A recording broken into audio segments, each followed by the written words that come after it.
It is Victoria here from Inspiration Den. I've just popped on to do our Tuesday live.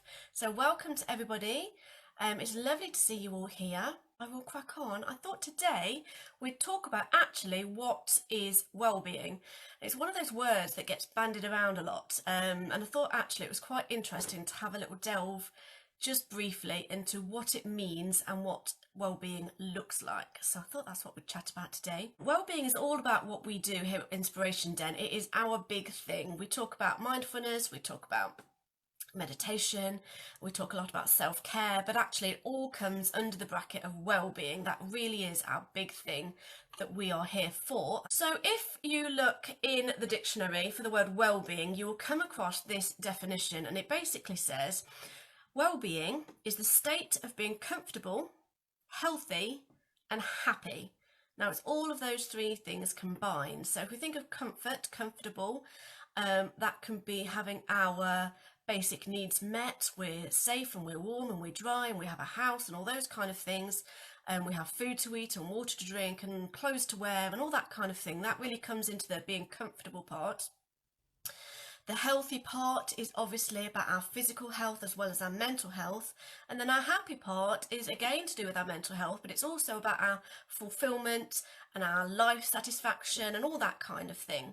So that's the definition you'll get if you have a look in the dictionary. So that was a really great place for us to sort of start today. So if you think about well-being, if you don't like the word well-being very much, or you kind of find that you don't really know exactly what it means, you kind of can think of it in terms of wellness is a very similar word, but sometimes it just sits a little bit better for people. If they think, oh, well-being is a bit this and well-being is a bit that. If you think of wellness, you know, whether we're feeling well in ourselves, in all the different areas of our lives, and maybe that might sit a little bit better with you. So in terms of delving a little bit deeper into what well-being is and what that looks like. Well-being encompasses your physical state, your mental state and your social state, and that well-being extends beyond the traditional definition of health. So well-being just isn't just about your physical health and your mental health. It's way more than that. It's encompassing all of the different areas of your life and bringing all of the different areas into balance, and that's when we get really good well-being. It includes our choices and our activities about our physical health. Now, when we look at our physical health, that could be exercising. It could be movement, any kind of gentle movement, any movement at all. It all comes up into your physical health and looking after your body. It also encompasses all things to do with healthy eating and balanced eating, and also things such as smoking and alcohol and drugs and all that kind of thing. Anything that you put into your body or that you do with your body, all of that comes into physical health. So it obviously comes under illnesses and conditions that people have and medication that people take and all those kind of things. So keeping on top of your medication is obviously a really important thing in terms of your mental health. So that's kind of all the different things to do with physical health. So all those different things that we've just talked about. So looking after your body in all the different ways, moving, healthy balanced diet, keeping any illnesses or any conditions as well as you can, you know, medication, alternative therapies, all that kind of thing. Anything to do with keeping your body healthy comes under well-being. So that's under the physical section. So there's also the mental health section. Now that again can be under medication, it can be counselling, it can be all the different things that we do under well-being. A lot of that comes into the mental health category. So a lot of us struggle with anxiety, a lot of us struggle with depression, a lot of us have different conditions. Like anything that's to do with mental health is definitely under the category of well-being and is really, really, really important to take care of. Is one of those sections that we need to look at. Okay, I suffer particularly with the seasonal affective disorder, so that's really got my brain addled at the moment, which is not really anything to do with why I can't talk tonight. But it's just one of those things. So yeah, there we go. We all have these things, don't we? So that's fine. Okay, so the next section is social satisfaction. And that's all about making connections, having people that you can connect with and chat to and spend time with. And that can be any way. You know, it can be friends and family, it can be work colleagues, it can be online connections, it can be all sorts of different things. But as long as you're getting that real satisfying deep connection, you're really connecting with somebody, that's what we're talking about. We can have a lot of interactions with people and they're very surface level a lot of the time, and I'm talking about on the school run particularly as a great example. Oh, hi, how are you, da, da, da, da, da, and you don't get past that. That's interaction, but it's not a connection as such. So you really need to feel that heart-to-heart connection with somebody to get that social satisfaction. So it's a lot of what we do here at Inspiration Den is all about making friends and making connections, and it's really, really important for our well-being. Okay. Now, a sense of accomplishment is the next thing. Now, that can be in terms of so many things. It can be personal accomplishment, that you feel like you're doing well in life. You feel like you're a good person and that you're contributing to society, all those different kind of things. It could be a sense of accomplishment within the family. It could be that you are quite confident in your parenting abilities, or that your relationship with your partner is really strong at the moment, or that you're keeping on top of the house, or anything like that. And it could obviously also be doing with work commitments and things like that, work accomplishments. So perhaps your career is going really well, or you're learning new things on a course, or you know, whatever it happens to be, but some kind of accomplishment that you're actually doing something worthwhile is really great for your well-being. And personal fulfillment is the other thing that kind of crosses over with the accomplishment actually, but feeling like what you do in life matters is so important for our well-being. You know, if we're in a job that you can appreciate the value of, you know that we're making a difference in society, if we know that we are really committing to bringing up our children to be good citizens and to know right from wrong. Fulfillment can come from all different areas. It can come from personal fulfillment, it can come from work fulfillment, and it can come from family fulfillment, and it can come from, a lot of the time, it can come from our hobbies actually, and our passions and the things that we really love to do.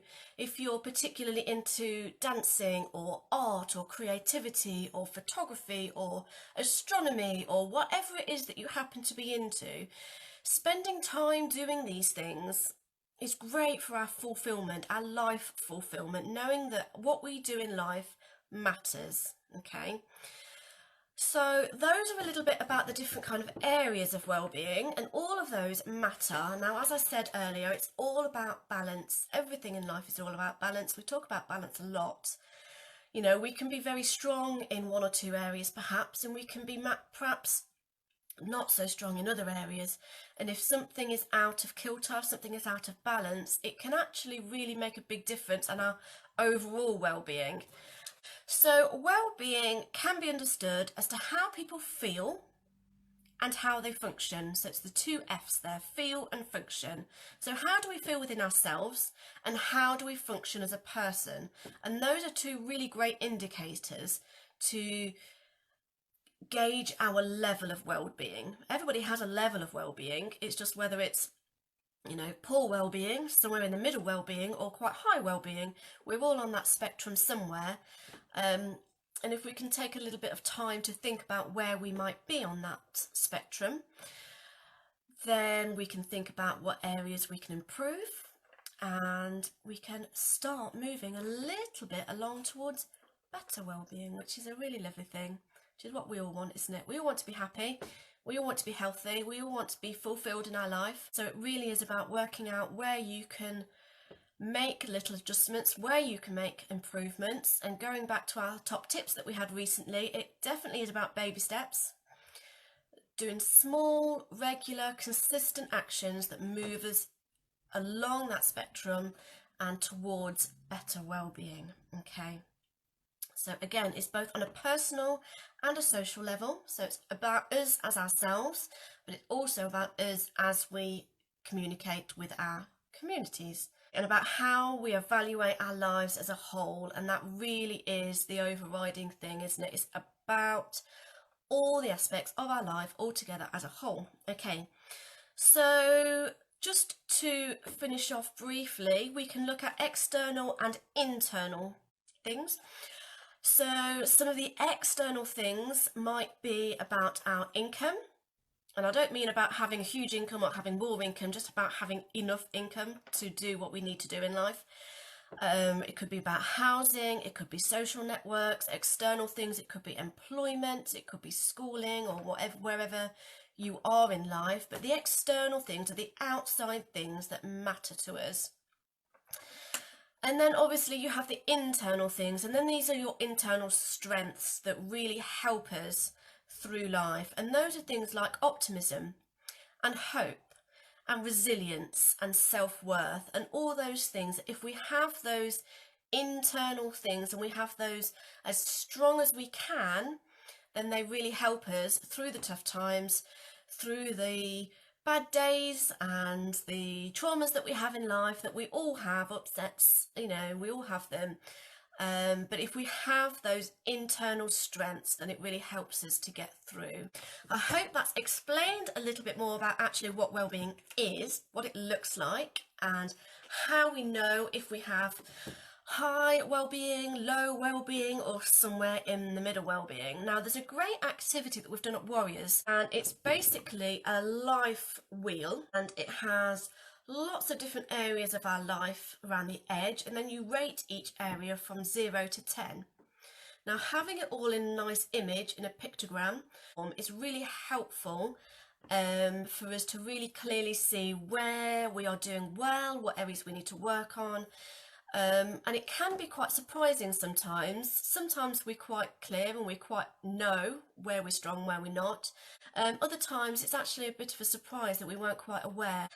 So I hope that's helped you to understand wellbeing a little bit more. I think next Tuesday we're going to talk about what wellbeing looks like for us as individuals and how we can improve our wellbeing a little bit more. So kind of expanded on what we've talked about today and making it a little bit more personal to each person.